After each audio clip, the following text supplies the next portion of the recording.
Okay, let's dive into this. Imagine, just for a second, walking right into the middle of a high-stakes undercover police sting. We're talking detectives dressed in sharp suits, spinning this incredibly complex web of lies, all just to corner a man who effectively ceased to exist over 20 decades ago. Welcome to today's Explainer, where we're going to unravel one of the most gripping true crime revelations I've seen in recent history. It's the 24-year cold case of Akla. So let's trace exactly how dedicated investigators managed to track down an invisible man. I mean, really, how do you catch a ghost after 24 years? And no, we aren't talking about some supernatural entity here. We are talking about a flesh and blood killer who committed a brutal crime and then just completely, utterly vanished into thin air. He erased his identity so thoroughly that literally his own family believed he was gone forever. Catching a regular fugitive is hard enough, right? But catching a ghost? That requires a level of deception and dedication that is just absolutely mind-blowing. To really grasp the sheer magnitude of this story, you gotta look at this massive timeline. We start way back in 1997. That's the year the murder actually took place. Then we jump this huge gap, over 24 years, all the way to August 2021, when a dusty file is suddenly pulled from the archives. And finally, the climax, September 14th, 2022.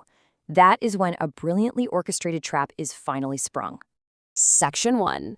A 24-year-old cold case. Let's rewind all the way to the beginning to understand the tragedy that set this whole mystery in motion. The inciting incident happened on February 4th, 1997, in the Akla area of Delhi's National Capital Region. A man named Kishan Lal attended a party hosted by his friend, a guy named Ramu. Now, it was supposed to be just a normal gathering, right? But Kishan Lal never returned home. He was brutally stabbed to death, and despite immediate efforts by the police, the trail just went completely cold. But you're probably wondering, why was he killed? Well, the answer lies in something called a chit fund. Basically, it's a financial arrangement where a group of people pool their money together. Kishan Lal was heavily involved in collecting these really large sums of pooled cash. And that right there was the primary motive. The killer saw this dark opportunity to steal a massive amount of cash in one fell swoop, and honestly, was willing to take a life to get it.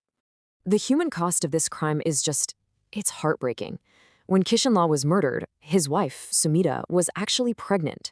For months, which then turned into years, she made these agonizing, completely fruitless visits to the police station, just begging for justice.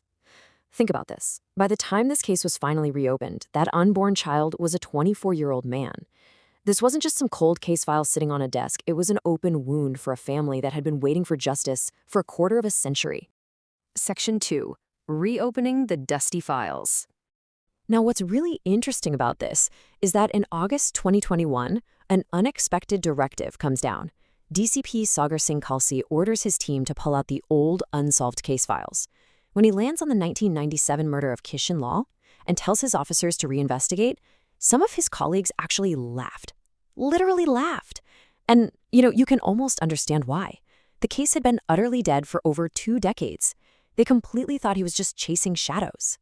The investigators were facing an absolute lack of clues. The prime suspect, Ramu, the guy who hosted the party, he vanished the very night of the murder. The courts had long ago officially declared him an absconder. The public, and get this, even his own family had totally written him off as dead. He had effectively ceased to exist. But some really dedicated police work turned up one tiny breadcrumb. A friend of Ramu's, a man named Tilu, was intensely interrogated. He remembered that Ramu had a brother living in Tughlakabad. It was a total needle in a haystack, sure, but it was a start. Section 3. The undercover insurance scam. Okay, so the police knew they needed a really clever ruse to infiltrate Ramu's estranged family without tipping anyone off. They learned that Ramu's mother had recently died in a tragic road accident.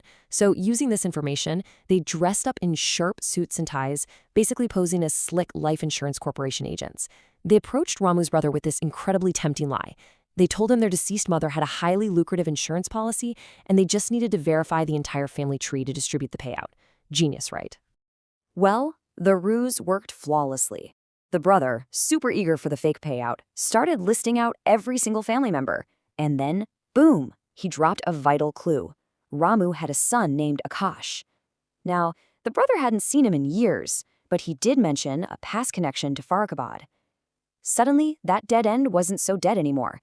The police finally had a fresh trail. Section 4. Tracking a Phantom. So the crucial point is, the police actually managed to track down Ramu's son, Akash. They used the exact same insurance lie on him, claiming they were investigating his grandmother's payout. And that is when Akash drops an absolute bombshell. He tells the insurance agents that his father's name isn't Ramu at all. His father is named Ashok Yadav, and he was last known to be driving an e-rickshaw in the Janakapuram area of Lucknow. The police realize in that moment they aren't looking for Ramu anymore. This killer had entirely erased his past. On one side, we have Ramu, a wanted murderer and absconder from Delhi, entirely disconnected from his blood relatives. But on the other side, we have Ashok Yadav, a seemingly innocent e-rickshaw driver living a quiet, unassuming new life in Lucknow. It's just a total, complete erasure of identity. To catch this Ashok Yadav without spooking him, the police pivot their undercover identities once again. They travel down to Lucknow and pose as wealthy businessmen who are looking to invest heavily in an e-rickshaw enterprise. They meet Ashok and tell him they need a local expert to help them run the business. Lured by the promise of sudden wealth and a better life, the unsuspecting ghost absolutely takes the bait. Section 5. Unmasking the Killer. And this brilliantly illustrates exactly how the trap springs shut on September 14, 2022. The undercover officers tell Ashok that to finalize the big business deal, they're going to need his identification and bank details. Eagerly, Ashok hands over his fake IDs. The second he does, the officers know they have him. He walks right into their trap, essentially sealing his own fate with the very fake identity he used to hide all those years. The suspect is brought back to Delhi. The police call Sunita, Kishan Law's widow, to come in and identify him.